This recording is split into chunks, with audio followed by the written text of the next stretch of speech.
কনকনে শীতের দিনে সমস্ত কাজকর্মকে বিরত রেখে এই পবিত্র দিনে পবিত্র জায়গায় উপস্থিত হওয়ার তৌফিক দান করেছেন। সে আল্লাহ রাব্বুল আলামিনের আমরা অন্তরের অন্তঃস্থল থেকে একবার শুকরিয়া জ্ঞাপন করি। আলহামদুলিল্লাহ। তারপরে পরে আমাদের নবী মুহাম্মদুল্লাহ মরুদুলাল আহমেদ মুস্তাফা মুহাম্মদ মুস্তাফা সাল্লাল্লাহু আলাইহি সাল্লাম তিনার প্রতি হাজার হাজার দরুদ ও সালাম বর্ষিত হোক। আল্লাহুম্মা সাল্লি আলাইহি ওয়া বারিক আলাইহি। আমি পবিত্র কোরআন থেকে দুই জায়গা থেকে দুইটি আয়াত তেলাওয়াত করেছি। এই আয়াতকে সামনে রেখে আজকে জুমার খুতবা সংক্ষিপ্ত সময় শেষ করব। ওমা তাওফীক ইল্লা বিল্লাহ। আল্লাহ রাব্বুল আলামিন আজকে যে বিষয়টি আমি বলবো সেটা হলো, যদি আমরা সত্য কথা বলি, সত্য কথা বলায় আমাদের কি উপকার রয়েছে, কি লাভ রয়েছে, আর যদি আমরা পৃথিবীতে মিথ্যা কথা বলি, মানুষকে ধোঁকা দিই, তার পরিণাম কি হবে, তার শাস্তি কি হবে, সেই সম্পর্কে বলবো। আমরা শেষ নবীর উম্মত, আমরা শ্রেষ্ঠ নবীর উম্মত এবং আমরা শ্রেষ্ঠ উম্মত। আমাদের নবী যেমন যতগুলো নবী এসেছেন, সমস্ত নবীর থেকে শ্রেষ্ঠ নবী হলো হযরত মুহাম্মদ সাল্লাল্লাহু আলাইহি সাল্লাম, এবং আমরা সেই নবীর শ্রেষ্ঠ নবীর আমরা শ্রেষ্ঠ উম্মত। শ্রেষ্ঠ উম্মত যদি কেউ শ্রেষ্ঠ হয় তাহলে তার কাজও কিন্তু শ্রেষ্ঠ হওয়া দরকার। যদি আমরা শ্রেষ্ঠ হই, এটা ছেলে যদি পড়াশোনায় খুব ব্রিলিয়ান্ট হয়, স্কুলের ফার্স্ট বয় হয়, তাহলে সে যদি তার চরিত্র যদি ভালো না হয়, যেরকম সে স্কুলের সুনাম, তার পড়াশোনার সাথে সাথে তার ক্যারেক্টার, তার আখলাক, তার ব্যবহারও সেরকমও হওয়া উচিত। যদি তার ক্যারেক্টার যদি ঠিক না হয় তাহলে সে অমূল্য। কারণ চলতে গেলে দুটো জিনিসের প্রয়োজন। একজন শ্রেষ্ঠ হওয়া, তার সাথে সাথে আমাদের চরিত্র ঠিক হলে, একটা মানুষের যদি আখলাক ভালো হয় তাহলে সে অটোমেটিক তার কাছ থেকে ভালো ভালো কথা বের হবে, তার মুখে কোনোদিন অশ্লীল ভাষা বের হবে না। আজকে আমরা এটা সামান্য ছোট বিষয় মনে করি। আজকে ধরে নেন আমি মোবাইলে কথা বলছি বড়গাছি স্থানে, এক বন্ধু আমাকে ফোন করেছে, ভাই তুমি কোথায় আছো? আমি বলে দিলাম হয়তো কুসমুটে, হয়তো বুনিয়াদপুর আছি আমি বড়গাছিতে, বলছি আমি বুনিয়াদপুরে আছি। মোবাইল এমন একটা জিনিস যেখানে মিথ্যা বলার ফাঁদ বলা হয়, যে আমরা দেখতে পাই না, বলে দিলাম একটা, বলাটা কিন্তু খুব সহজ, বলে দিলাম, আমরা ভাবলাম না যে এটা আমি কত বড় অন্যায় করলাম। এই যে মিথ্যা কথাটা বললাম, ওকে বলে তো আমার কোনো লাভ হলো না, এর উপকারটা কি হয়েছে, ক্ষতিটা কি হয়েছে, সেটাই আজকে আমি আপনাকে বলছি। আল্লাহ রাব্বুল আলামিন কোরআন পাকের মধ্যে বলছেন, ইয়া আইয়ুহাল্লাযিনা আমানু তাকুল্লাহা ওয়া কুলু কাওলান সাদীদা। আল্লাহ রাব্বুল আলামিন বলছেন, হে আমার ঈমানদার ব্যক্তিগণ, যারা ঈমান নিয়ে এসেছো, তোমরা কি করো? ওয়া কুলু কাওলান সাদীদা, তোমরা সঠিক কথা বলো, তোমরা সত্য কথা বলো। ওয়া কুলু কাওলান সাদীদা, তোমরা সত্য কথা বলো।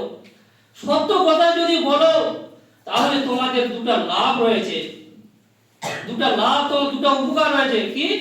ওয়া কুলু কাওলান সাদীদা, এক নম্বর লাভ হচ্ছে ইউসলিহু লাকুম আমালাকুম, আমি তোমাদের আমলগুলোকে সংশোধন করে দেব, তোমার আমলগুলোকে আমি ঠিক করে দেব।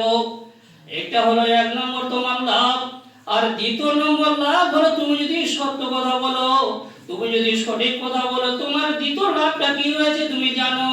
ওয়াগফির লাকুম যুনুবাকুম, তোমার দ্বারা যে গুনাহ হয়েছে, ভুল ত্রুটি হয়েছে, আল্লাহ রাব্বুল আলামিন বলেন যদি সত্য কথা বলো তাহলে আমি তোমার কি করব? তোমার গুনাহগুলোকে আমি maaf করে দেব, মোচন করে দেব, তোমাকে আমি ক্ষমা করে দেব।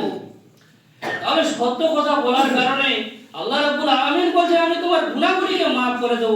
এটা যাতা বড় কথা। তারপরে বলছেন আল্লাহ রাব্বুল আলামিন, ওয়া মা ইউতিল্লাহু ওয়া রাসূলুহু ফাকাদ ফাযা ফাওজান আযীমা, যারা আল্লাহ আল্লাহর রাসূলকে যারা অনুসরণ করে, অনুকরণ করে, আল্লাহ রাব্বুল আলামিন বলেন ফাকাদ ফাযা ফাওজান আযীমা, এটাই হলো সবথেকে তোমার সাফল্য, এটাই হলো তোমার সাকসেস, এটাই হলো সবথেকে তোমার কামিয়াব। তুমি কামিয়াব, তুমি কামিয়াব হয়ে হয়ে গেছো যদি তুমি সত্য কথা বলো। তাহলে আজকে সচরাচর আমরা যদি দেখি বাস্তব জগতে আমরা কত মিথ্যা কথা বলি, কত মানুষকে ধোঁকা দিই, কত কি বলি কিন্তু আমরা সবাই বলি না, আছে বলি আমরা, হয় আমাদের সমাজে এরকম ঘটনা ঘটে বলছি আমরা। তাহলে সত্য কথা যদি বলি, রাসূল সাল্লাল্লাহু আলাইহি ওয়াসাল্লাম বলেন হাদিসের মধ্যে, আলাইকুম বিসিদকা ফাইন্না সিদকা ইয়াহদি ইলাল বিররি ওয়া ইন্নাল বিররা ইয়াহদি ইলাল জান্নাহ। রাসূল বলেছে তোমরা সত্য কথা বলো, আর সত্য কথা যদি বলো তাহলে তুমি কি হবে, তোমাকে নেকির রাস্তা দেখাবে, আর নেকি মানুষকে কোথায় নিয়ে যাবে, জান্নাতে নিয়ে যাবে। রাসূল বলেন আলাইকুম বিসিদকা ফাইন্না সিদকা ইয়াহদি ইলাল বিররি ওয়া ইন্নাল বিররা ইয়াহদি ইলাল জান্নাহ ওয়া মা ইয়াজালুর রাজুলু, যে ব্যক্তি সদা সর্বদা সত্য কথা বলে, ওয়া তাহাররা সিদকা, এবং সত্যের অন্বেষণ করে, হাত্তা ইয়াতুবা ইনদাল্লাহি সিদ্দিকা, রাসূল বলেন সে আল্লাহর কাছে সত্যবাদী বলে আখ্যায়িত থাকে। তাহলে সত্য কথা মানুষকে কোন দিকে নিয়ে যাবে, জান্নাতের দিকে নিয়ে যায়। সে সত্য কথা বলে জান্নাতে চলে যাবে। যদি কেউ মিথ্যা কথা বলে, রাসূল বলেন ওয়াইয়াকুম ফাইনাল কাযবা, যদি কেউ মিথ্যা কথা বলে রাসূল বলেন তোমরা মিথ্যা থেকে বেঁচে থাকো, আইনাল ফুজুরা এলা ইহাদি ইলা নার, মানুষকে মিথ্যা কথা অন্যায়ের দিকে নিয়ে যায়, আর অন্যায় মানুষকে কোন দিকে নিয়ে যাবে, জাহান্নামে নিয়ে যাবে। তাহলে সত্য মানুষকে জান্নাতে নিয়ে যাবে, আর মিথ্যা মানুষকে কোথায় নিয়ে যাবে, জাহান্নামে নিয়ে যাবে। তাহলে অতএব সচরাচর আমাকে বেঁচে থাকতে হবে কোনটা, আমাকে পৃথিবীতে বাস্তব জগতে সত্যকে আমাকে প্রসার করতে হবে, আর মিথ্যা থেকে সব থেকে বেঁচে থাকতে হবে। রাসূল বলেন মাইয়াজালুর রাজুল, যদি কেউ ব্যক্তি সর্বদা মিথ্যা কথা বলে, ওয়াইদাহারুল কিযবা, আর মিথ্যা যদি অন্বেষণ করে, হাত্তা ইয়াতুবা ইনদাল্লাহি কাযবা, রাসূল বলেন সে আল্লাহর কাছে আল্লাহর নিকটে মিথ্যাবাদী বলে আখ্যায়িত হয়ে থাকবে। তাহলে আল্লাহর কাছে সে মিথ্যাবাদী বলে আখ্যায়িত থাকবে। তাহলে আমাদেরকে সব থেকে বেঁচে থাকতে হবে, মিথ্যা কথা যেন আমরা না বলি। মিথ্যা কথা বলে আমার কোনো লাভ নাই, আর ক্ষতি, আমাকে জাহান্নামে নিয়ে যাবে। আর সত্য কথা যদি বলি তাহলে আমাকে জান্নাতে নিয়ে যাবে। সেই জন্য আমি অনুরোধ করব, যতটুকু পারি আমরা, না পারি চুপ থাকবো, কিন্তু সত্য কথা বলবো। আল্লাহ রাব্বুল আলামিন অন্যতরে বলছেন, ইয়া আইয়ুহাল্লাযীনা আমানু তাকুল্লাহা ওয়া কুনু মা'আস সাদিকিন। আল্লাহ রাব্বুল আলামিন বলেন যারা তোমরা আল্লাহকে এক বলে স্বীকার করে নিয়েছো, আল্লাহকে এক বলে যারা মেনে নিয়েছো, তোমরা আল্লাহকে দেখে ভয় করো। আর যারা পৃথিবীতে সত্য কথা বলে, যারা সত্যবাদী কথা বলে, সব সময় সত্য কথা বলে, তাদের দলে তোমরা অন্তর্ভুক্ত হয়ে যাও, তাদের তোমরা সাথী হয়ে যাও, তাদের তোমরা বন্ধু হয়ে যাও, তাদের দলে তোমরা নাম লেখাও। যারা সত্য কথা বলে তাদের পক্ষে তোমরা থাকো, আর পৃথিবী যারা মিথ্যা কথা বলে তাদের সাথে তোমরা থাকিও না, তাদের দলে তোমরা থাকিও না, তোমরা সত্যের পক্ষে থাকবে। সত্যের যদিও জয় পরে হয়, তবুও একদিন জয় হবে। মিথ্যা কথা বলে আমি পৃথিবীতে পার হয়ে যেতে পারি, কিন্তু আল্লাহ রাব্বুল আলামিন আমাকে ছেড়ে দেবেন না। একদিন আমাকে গ্রেফতার হতে হবে, একদিন আমাকে পাকড়াও হতে হবে। একটা ঘটনা বলি, তাবুক একটা যুদ্ধ হয়েছিল। তাবুকের যুদ্ধে যখন হলো, রাসূল যখন ঘোষণা করলেন, আমার সাহাবাবর্গেরা তোমরা যুদ্ধের জন্য রেডি হয়ে যাও, প্রস্তুতি নিয়ে নাও, আমাদেরকে তাবুকের যুদ্ধের ময়দানে যেতে হবে, অনেকটা রাস্তা আমাদেরকে পাড়ি দিতে হবে, তোমরা তাড়াতাড়ি রেডি হয়ে যাও, আমরা এখনই রওনা দিয়ে দেব। রাসূল সাল্লাল্লাহু আলাইহি সাল্লাম সাহাবীদেরকে নিয়ে গাজওয়ায়ে তাবুকে রওনা দিলেন। তার মধ্যে একজন সাহাবীর বিখ্যাত সাহাবী নাম, যার নাম হলো কাব বিন মালিক, আর একজনকার সাহাবীর নাম হলো হিলাল বিন উমাইয়া, আর একজন সাহাবীর নাম হলো মুররা বিন রাবি। এরা তিনজন হলো বিখ্যাত সাহাবী। কাব বিন মালিক বলছেন যে এই সময় গাজওয়ায়ে তাবুকের যুদ্ধ হয়েছিল, আমি এতটাই আমার জিন্দেগিতে স্বাচ্ছন্দ্য ছিল, আমার কোনো সমস্যা ছিল না, এমন সময় আমি খুব খুশিতে ছিলাম।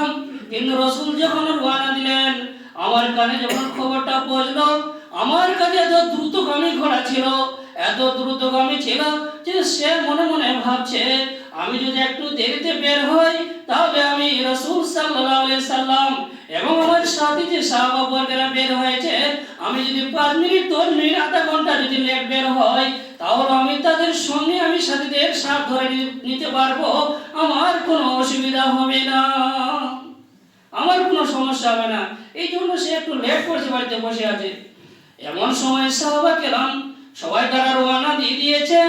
কিছুক্ষণ পর যখন বেরিয়ে হচ্ছে কাব বিন মালিক বলছে হায় রে রাসূল সাল্লাল্লাহু আলাইহি সাল্লাম, গাজওয়ায়ে তাবুকে অনেকটা রাস্তায় পাড়ি দিতে হবে, আর কোনটা রাস্তা দিয়ে যে রাসূল সাহাবা কেরাম গেছে আমার জানা নাই, আমার যাওয়া হলো না, আমি পথ ভুলে গেলাম, কোন দিক দিয়ে যাব।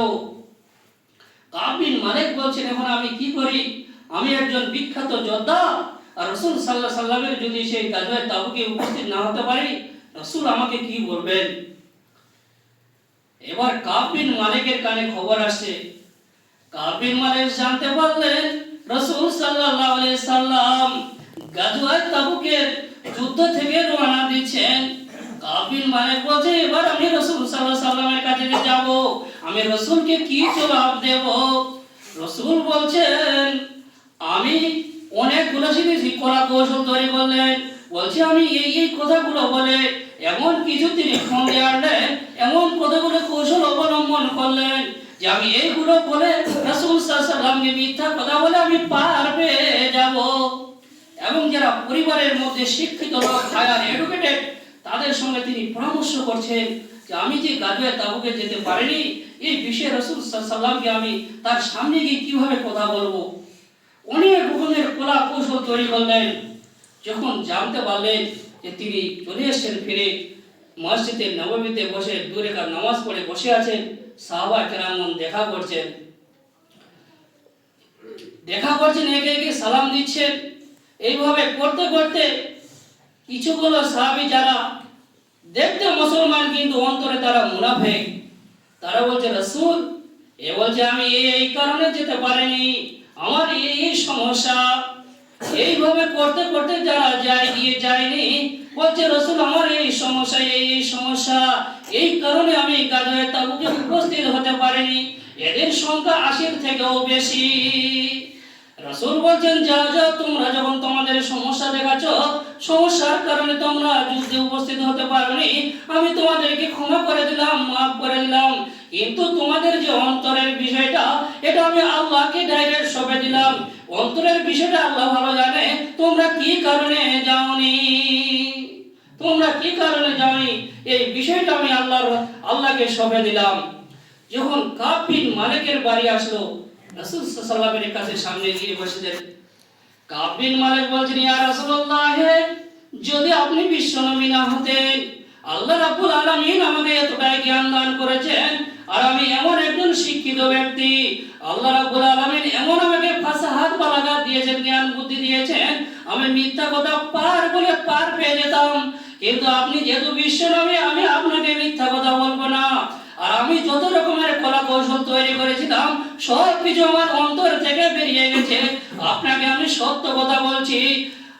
আমি যে যেতে পারিনি গাজওয়ায়ে তাবুক, আমার কোনো সমস্যা ছিল না, আমার কোনো অসুবিধা ছিল না, আমি বলছিলাম যাবো, বাড়ি থেকে বের হচ্ছি, এইভাবে করতে করতে আমার সময় লেট হয়ে গেছে, আমার কোনো অসুবিধা ছিল না, আমি যেতে পারিনি। এই কথা যখন কাব বিন মালিক বলে দিলেন, আর বলার পর রাসূল সাল্লাল্লাহু আলাইহি সাল্লাম থেকে বেরিয়ে আসলেন। এবার কাব বিন মালিক বলছেন আমার মতন আর কোনো ভাই আছে কি না যে তারা সত্য কথা বলেছে। তার মধ্যে আর 2 জন বলেছে, হেলাল বিন উমাইয়া এবং মুরারা বিন রাবি। এবার কাব বিন মালিকের যারা সঙ্গে সাথে তারা বলছে তুমি এই কথাটা কেন বললে, তুমি যদি একটু কিছু বাহানা বলে দিতে এই কারণে আমি যেতে পারিনি, রাসূল তোমাকে ক্ষমা করে দিত।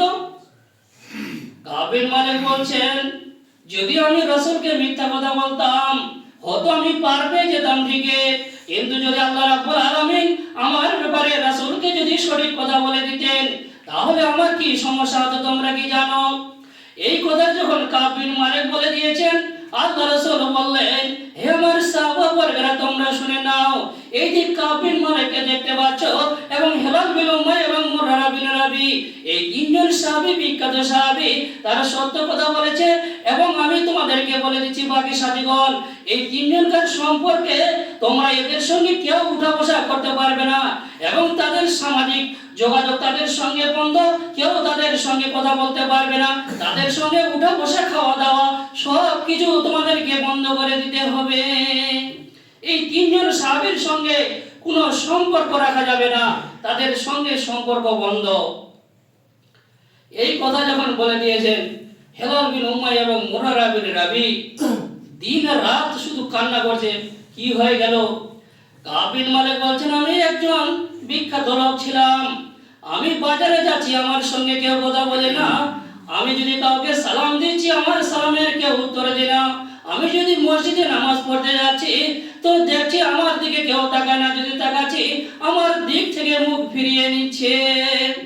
কিন্তু যখন আমি নামাজ পড়ছি, যখন আমি নামাজে মগ্ন হয়ে যাচ্ছে, কাব বিন মালিক বলছে, যখন আমি নামাজের ধ্যানে থাকছি রাসূল আমার দিকে টক টক করে তাকিয়ে থাকছে, কিন্তু যখন আমি নামাজ পড়ার পরে রাসূলের পাশে গিয়ে বসি, যখন সালাম দিচ্ছি আমি বুঝতে পারি না রাসূল আমার সঙ্গে সালামের উত্তর দিচ্ছে কিনা, আমি মুখের ঠোঁট দুটো হঠাৎ নড়াচ্ছে কিনা আমি জানতে পারি না, রাসূল আমাকে দেখলে মুখ ঘুরে নেয়।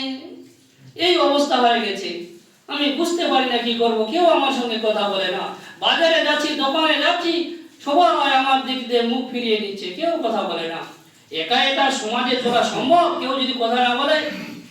কাব বিন মালিক বলছে, এইভাবে করতে করতে করতে করতে একটা সত্য কথা বলার কারণে যেদিন 40 দিন যেদিন পূর্ণ হয়েছে, আবার আল্লাহ রাব্বুল আলামিনের তরফ থেকে আরো বড় কঠোর আইন জারি হচ্ছে। জানেন, যেদিন 40 দিন পূর্ণ হয়েছে, রাসূল ডেকে বলছেন, হে কাব বিন মালিক, তোমার জন্য আরো কঠোর আইন তৈরি হলো কি জানো? জানা আছে কি? কাব বিন মালিক বলছে, ইয়া রাসূলুল্লাহ, কি হয়েছে দয়া করে বলুন। কাব বিন মালিককে বলা হয়েছে, রাসূল বলছেন, হে কাব বিন মালিক, তোমার বাড়িতে যে তোমার বিবি আছে, তোমার বাড়িতে যে তোমার স্ত্রী আছে, তোমার স্ত্রীর সঙ্গে তোমার কথাবার্তা বন্ধ, তোমার স্ত্রীর সঙ্গে তোমার কথা বলা যাবে না, তোমার স্ত্রীকে তোমার বাড়িতে রাখা যাবে না, তোমার স্ত্রীকে তার বাবার বাড়িতে তুমি পাঠিয়ে দাও, তার বাড়িতে পাঠিয়ে দাও, কোনো সম্পর্ক চলবে না, তার বাবার বাড়িতে পাঠিয়ে দাও। এবার কাব বিন মালিক এসে বলছে বাড়িতে, হে আমার বিবি, একটা কথা শুনেছো কি? আজ থেকে 40 দিন পূর্ণ হয়েছে, রাসূল আমার জন্য আর একটা নতুন আইন জারি করেছে। তুমি যে আমার বাড়িতে আছো, তুমি যে আমার বিবি, তুমি যে আমার স্ত্রী, আজ থেকে তোমার সঙ্গে আমি কথা বলতে পারবো না, এবং তুমি যে আছো তোমাকেও আমি বাড়িতে রাখতে পারবো না, তোমাকে চলে যেতে হবে তোমার বাবার বাড়িতে। কাব বিন মালিকের স্ত্রী কত ইমানদার মেয়ে, কত ধার্মিক মেয়ে, একবার বললেন না আমি কেন যাব? সে বলছে, যদি এটা রাসূলের আইন হয়, এটা যদি আল্লাহর পক্ষ থেকে আইন হয়, আমার স্বামী জান, এতে আমার এতটুকু আমার দ্বিধা নাই, আমার কোনো সংকোচ নাই, আমি এক মুহূর্তে এই বাড়িতে থাকতে চাই না, আমি এই মুহূর্তে চলে যাব আমার বাবার বাড়িতে, আমার কোনো অসুবিধা নেই। কত বড় ইমানদার, কোনো প্রশ্ন করলেন না, চলে গেল তার বাবার বাড়িতে।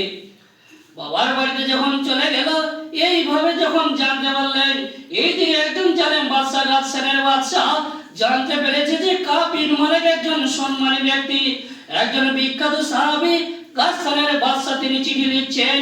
ওই কাব বিন মালিক বলছে, হে কাব বিন মালিক, তোমার খবরটা যখন আমি জানতে পারলাম আমাকে খুব দুঃখ লাগলো, কারণ তুমি যে একটা সমাজের যে বিখ্যাত ব্যক্তি, তুমি যে একজন সম্মানী ব্যক্তি, তোমার সঙ্গে যে ব্যবহারটা করা হয়েছে, তোমার সঙ্গে তোমার সাথে যে ব্যবহারটা করেছে, এই ব্যবহারটা তোমার সঙ্গে করা উচিত হয়নি, একদম অনুচিত।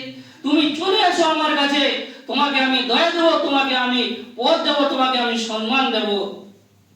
সেদিন কাব বিন মালিক বলেছিলেন, হায় রে রব্বুল আলামিন, এই বিশাল পৃথিবী থাকা সত্ত্বেও আজকে পৃথিবীটা যেন আমার জন্য কি হয়েছে, সংকীর্ণ হয়ে গেছে, পৃথিবীটা আমি দেখতে পাই না।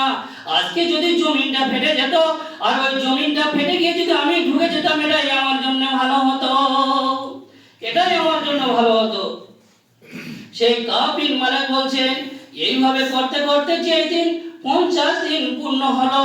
আর 50 দিন পূর্ণ হওয়ার পরে আমি ফজরের নামাজ আমার বাড়িতে ছাদে আমি পড়ছি, ছাদের উপরে আমি ফজরের নামাজ পড়ছি।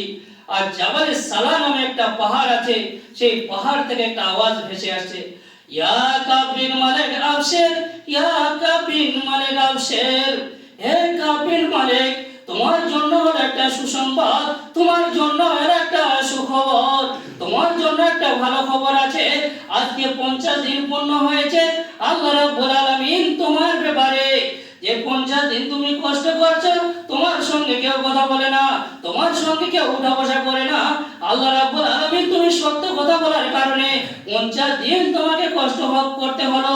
আজকে আল্লাহ রাব্বুল আলামিন তোমার কথা শুনেছে, আল্লাহ রাব্বুল আলামিন তোমাকে ক্ষমা করে দিয়েছেন, আল্লাহ রাব্বুল আলামিন তোমাকে মাফ করে দিয়েছেন। আর এই কথাটা যখন, এই আওয়াজটা যখন শুনতে পেলেন, কাব বিন মালিক সঙ্গে সঙ্গে সিজদায় পড়ে গেলেন। যখন সিজদায় পড়ে গেলেন, রাসূল যখন সাহাবা কেরামগণকে বলছে, এমন সাহাবা বর্গেরা, আল্লাহ রাব্বুল আলামিনের পক্ষ থেকে আজকে কাব বিন মালিককে ক্ষমা করে দেওয়া হয়েছে। যখন সাহাবারা দলে দলে আসছে আর কাব বিন মালিককে ওয়েলকাম জানাচ্ছেন, স্বাগতম স্বাগতম। একজন সাহাবী বলছে, আমার একটা দ্রুতগামী তেজ রাফতার ঘোড়া আছে, এই খবরটা আমি সর্বপ্রথম কাব বিন মালিককে দিয়ে যাই, খবরটা আমি সুসংবাদে খুশির খবরটা দেব। একটা দ্রুতগামী ঘোড়া নিয়ে ছুটে আসছে এই কাব বিন মালিককে খবর দেওয়ার জন্য। এদিকে যখন ওই কাব বিন মালিককে খবর দেওয়ার জন্য ওই সাহাবীটি যখন ছুটে আসছেন যে আমি সর্বপ্রথম গিয়ে কাব বিন মালিককে খবর দেব, এই দ্রুতগামী ঘোড়ার আওয়াজের থেকেও, দ্রুতগামী ঘোড়া ছুটে আসার থেকেও আল্লাহ রাব্বুল আলামিনের আওয়াজ তার কানে চলে আসছে। এবার যখন বলছে, আজ থেকে আমার কষ্ট দূর হয়ে গেল, আজ থেকে আমার কষ্ট দূর হয়ে গেল। এবার কাব বিন মালিক যখন বাড়ি থেকে বের হয়েছেন আর সাহাবা কেরামরা দলে দলে আসেন, তাকে সালাম দিচ্ছেন, বলছে ওয়েলকাম ওয়েলকাম, আজ থেকে তোমার আগের যেরকম সম্পর্ক ছিল আজ থেকেও তোমার সঙ্গে সেই রকম সম্পর্ক থাকবে, কারণ আল্লাহ রাব্বুল আলামিন তোমাকে ক্ষমা করে দিয়েছেন। এবার এইভাবে করার পর কাব বিন মালিক বলছেন, আমি রাসূল সাল্লাল্লাহু আলাইহি ওয়াসাল্লামের কাছে গিয়ে বসলাম, রাসূল সাল্লাল্লাহু আলাইহি ওয়াসাল্লামকে দেখে খুশি হলাম। কাব বিন মালিক বলছেন, ইয়া রাসূলুল্লাহ, আমার কাছে যত ধন সম্পদ আছে, টাকা পয়সা আছে, সব কিছু আমি আল্লাহ এবং আল্লাহ রাসূলের জন্য দান করে দিচ্ছি। আল্লাহ রাসূল বলছেন, আমসে কাদাইকা, হে কাব বিন মালিক তোমার কাছে কিছু জমা রাখো, কিছু জমা রাখো, সব কিছু তোমাকে দান করে দিতে হবে না, সব কিছু তোমাকে ওয়েল করে দিতে হবে না, তোমাকে জীবনে চলতে হবে, তোমারও কিছু টাকা পয়সার প্রয়োজন আছে, এই জন্য সব কিছু তুমি দান করে দিবে না, না না না। কাব বিন মালিক বলছেন, ইয়া রাসূলুল্লাহ, আমি যদি ওই কাজে তাবুকে যেতাম আর তাবুকে যে যুদ্ধটা আপনারা জয়লাভ করেছেন, ওই যুদ্ধের মালের যে অংশটুকু পেতাম আমি, ওই মালটুকুকে আমি রাখছি, বাকি মালটুকু সব, বাকি আমার যত মাল আছে সব কিছু আমি আল্লাহর রাস্তায় দান করে দিচ্ছি। এবং সেদিন কাব বিন মালিক আল্লাহর কসম খেয়ে বলেছিলেন, ইয়া রাসূলুল্লাহ, ইয়া হাবিবাল্লাহ, আজ থেকে আমি পৃথিবীতে যতদিন বেঁচে থাকবো আর কোনোদিন মিথ্যা কথা বলবো না, মিথ্যা কথা বলবো না, মিথ্যা কথা বলবো না। আজ থেকে আমি কসম খেয়ে নিচ্ছি, যা কিছু বলবো সত্য কথা বলবো। আর একটা সত্য কথা বলার কারণে তাকে 50 দিন কষ্ট করতে হয়েছে, তাহলে যদিও যেটা কষ্ট করতে হয়েছে আল্লাহ রাব্বুল আলামিন তাকে ক্ষমা করে দিয়েছেন। কিন্তু সচরাচর আমরা এরকম পৃথিবীতে বাস্তব জীবনে আমাদের 30, 40, 50 বছর জীবনে, চলতি বছরে আমরা জীবনে কত মিথ্যা কথা বলেছি, কত মিথ্যা কথা বলেছি ভাই। এই মিথ্যা কথা যদি আমরা বলে থাকি, তাহলে আমাদেরকে ওই মিথ্যা কথা থেকে ফিরে এসে আমাদেরকে সত্যের পথ অবলম্বন করতে হবে, করতে হবে, তাহলে নচিত আমাদেরকে জাহান্নামে যেতে হবে। আমাকে যে সময়টা দেওয়া হয়েছিল 50 বেজে গেছে, আমি আর খুতবা দীর্ঘায়িত করব না। আমি শেষে একটা অনুরোধ করব, যেন আমরা যা করেছি বিগত দিনে, এখন থেকে আজকে শোনার পরে আল্লাহ রাব্বুল আলামিন আমাদেরকে সকলকে সুমস্তিষ্কে বুঝে যেন সকলকে সত্য কথা বলার তৌফিক দান করে। এই সকলে একবার বলুন আল্লাহু আমিন। এই বলে আজকে আমার সংক্ষিপ্ত খুতবা শেষ করলাম। ওয়া মা আলাইনা ইল্লাল বালাগ।